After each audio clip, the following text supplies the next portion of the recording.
Russia sends formal letter to warning the U.S. to stop arming Ukraine. Russia sends formal letter warning us to stop arming Ukraine. A report. Russia sent a formal letter to the U.S. warning that shipments of sensitive weapons from the U.S. and NATO were exacerbating tensions in Ukraine. That's true. It's absolutely true. Guess what? They're going to Nazis. I'll say it again. I'll say it as many fucking times as I need to. Yeah, Putin's stream setup really leaves lacking, you know. I could use some bisexual lighting. I don't see any of that. There's not even a single light strip in the room. I don't like it. I rate it 2 out of 5. Russia sent a formal letter. You're right. We just read that. And could lead to unpredictable consequences. This music.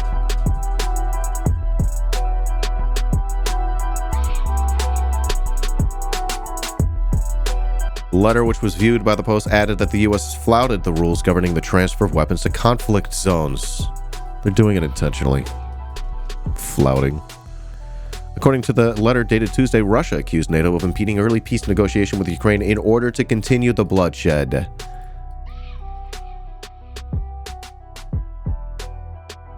The State Department declined to confirm any private diplomatic correspondence.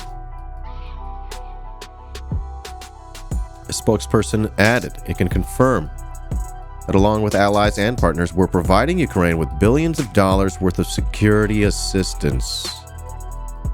Oh, fucking shit. Which our Ukrainian partners, some of them being Nazis, are using to extraordinary effect to defend their country against Russia's unprovoked aggression. Unprovoked aggression, this says, and horrific acts of violence. I promise you, there was no lack of provocation. Biden announced an additional $800 million in military assistance this week, which for the first time included advanced munitions that the war-torn countries requested. I didn't know that. They're like upping the ante.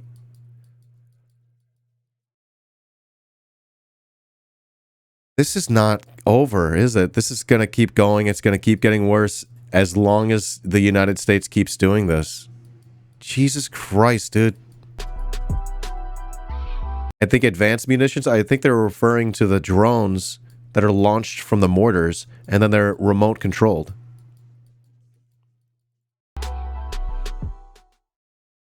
Shit. Shit, dude.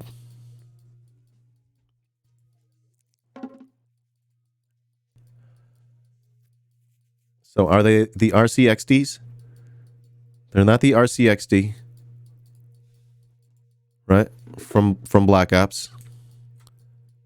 It's not the UAV. It's closer to the Hunter Killer. But the Hunter Killer is automatic. It just finds a player. And just nails them. This one is remote controlled. Let's take a peek at what they are. They're called suicide drones or Switchblades. And this is what we're sending to Ukraine. And some of these, we will never, you know, you and I will never know how many of these are ending up in the hands of, you know, just literal Nazis in Ukraine. And yes, I have to say again, no, I don't believe that all Ukrainian soldiers are Nazis. I can't believe I have to say this every time. I just see it. I see people in the comments going wild, and I just like, everyone calm down. Let's learn what these weapons are. Switchblades, America's suicide drone, used to destroy Russian tanks. Guess what? They don't just destroy tanks.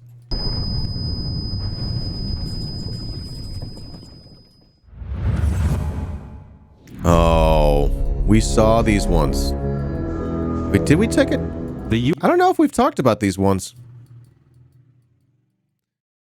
The other ones that we've been talking about are the ones that the guys shoot, the soldiers shoot. U.S. sends Switchblade drones to Ukraine as part of the Biden administration's new $800 million weapons package. The inclusion of the tactical drones, which crash into their targets, represents a new phase of weaponry being sent to Ukraine by the US, which so far has shipped mostly anti-tank and anti-aircraft weapons. The Switchblade is a flying camera robot with an explosive inside. These all-electric machines are weapons that will help find or attack nearby enemies, not faraway ones. Hey, Sumdum.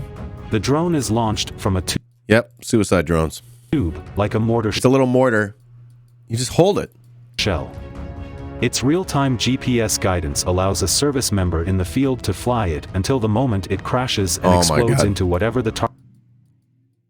Who's flying them, right? Is this where we have, like, American boots on the ground? Are there, like, CIA operators doing this? Target might be. Switchblades come in two sizes, the Switchblade 300 and Switchblade 600. Both can be carried by one person, though the weight difference is substantial. A 300 weighs just 5.5 pounds and can fit inside a backpack. The 600 is heavier, with the missile itself weighing 33 pounds and the components needed to transport it much heavier. AKA bigger payload? The Switchblade 300 can hit targets at a range of just over 6 miles and can fly for a total of 15 minutes.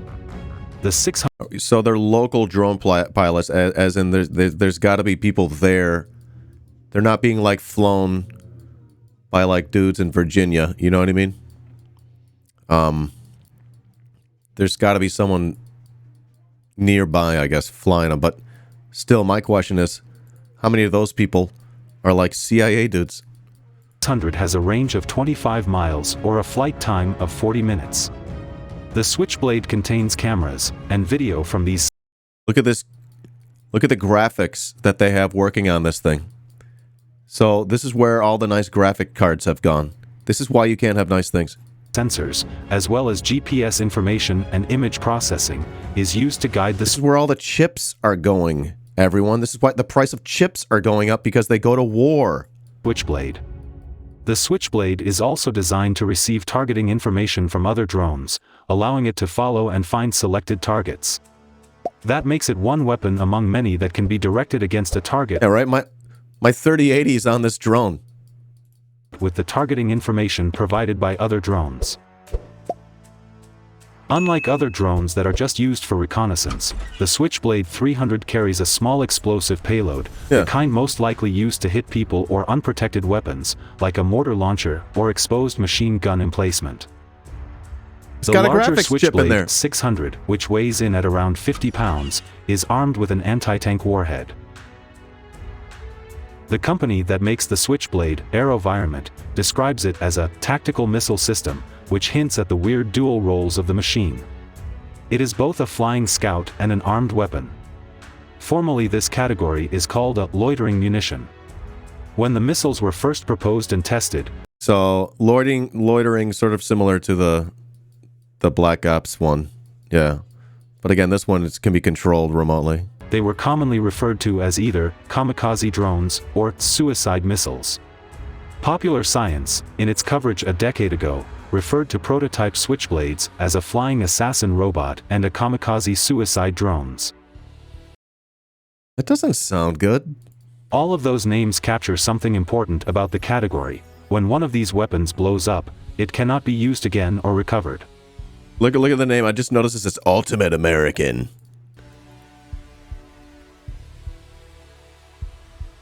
You might as well just call it American Exceptionalism.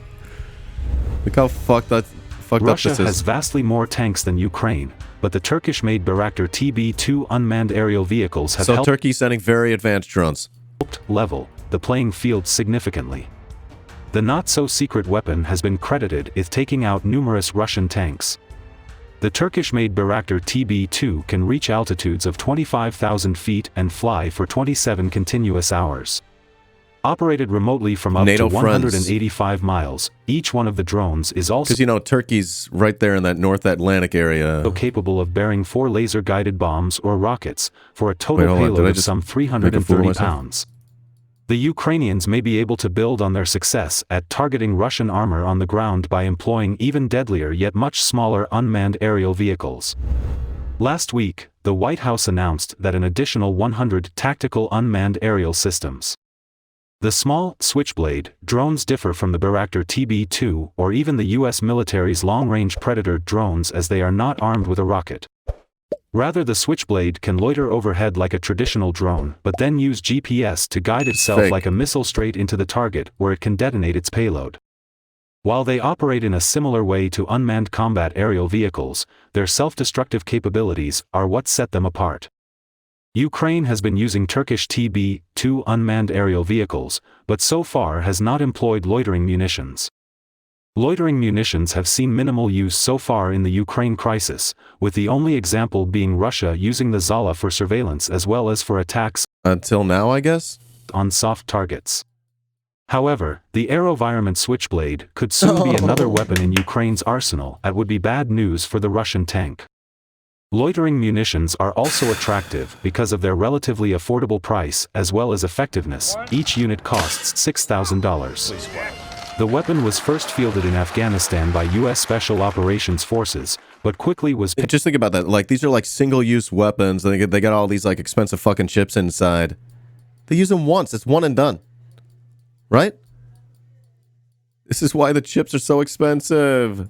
Picked up by the Army and Marine Corps, who saw value in the light, accurate munition that can help thwart ambushes or take out vehicles.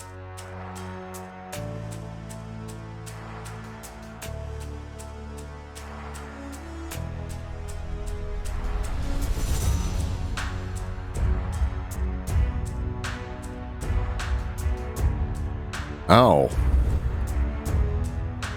War is hell, dude. Ugh.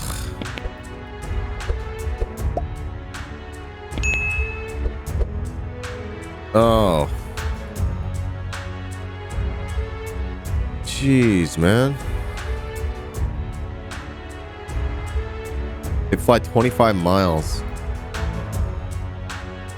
Alright. The fuck is this music?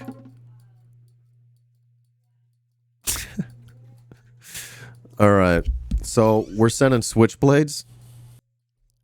Well, according to The Hill, they're sending 300 of those Switchblade drones. And again, the Department of Defense and the Pentagon and the U.S. State Department, they're more than happy to see destruction over Ukrainian skies. Right? They're more than happy to see that.